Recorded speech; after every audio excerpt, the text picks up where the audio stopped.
آپ ابھی اپنی اسکرین پر ایک خوبصورت جوان کی خوبصورت تصویر ملاحظہ کریں گے. یہ شخص 3 ماہ پہلے تک دنیا کے امیر اور بااثر ترین لوگوں میں شمار ہوتا تھا. یہ دنیا میں تیل کی دولت سے مالا مال تیسرے بڑے ملک لیبیا کی دوسری طاقتور ترین شخصیت تھا.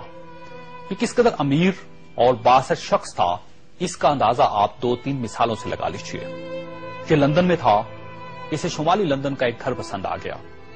اس نے وہیں کھڑے کھڑے یہ گھر 1 کروڑ پاؤنڈز میں خرید لیا. یہ پاکستانی روپے میں 1 ارب 40 کروڑ روپے بنتے ہیں. اسے 2009 میں مانٹی کارلو میں اپنی 37ویں سالگرہ منائی. یہ دنیا کی مہنگی ترین سالگرہ تھی، جس میں روس کے المونیم ٹائکون اولیگ ٹیریپاسکا، سونے کی کانوں کے مالک پیٹر منک اور مناکو کے شہزادے البرٹ سمیت دنیا بھر کی مشہور شخصیات نے شرکت کی. یہ پینٹنگ خریدنے کا شوقین تھا. اس کے پاس اربوں ڈالر کے شاہپارے تھے اور یہ تمام شاہپارے اس کے محلات میں لگے تھے. اسے 2006 میں اسرائیلی اداکارہ اورلی بینسمین اچھی لگ گئی تو اس نے اس کے گرد دولت کے انبار لگا دیے. چنانچہ یہ اس کی گرل فرینڈ بن گئی اور یہ دنیا کی مہنگی ترین گرل فرینڈ تھی.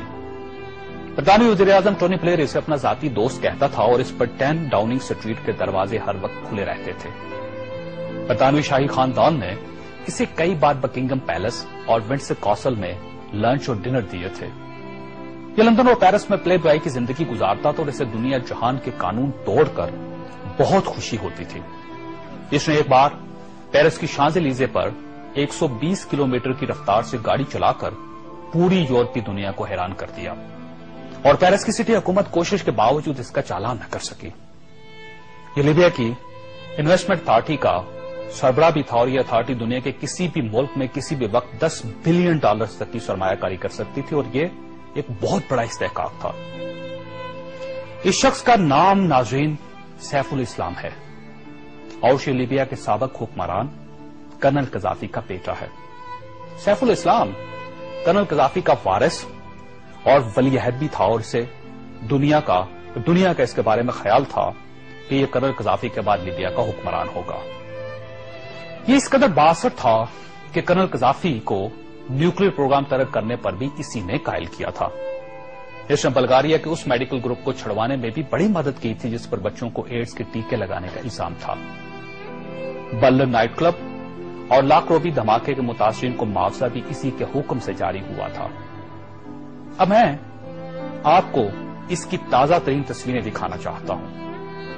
یہ سیف الاسلام 3 ماہ پہلے لیبیا کے چھوٹے سے قصبے اباری میں چھپ گیا.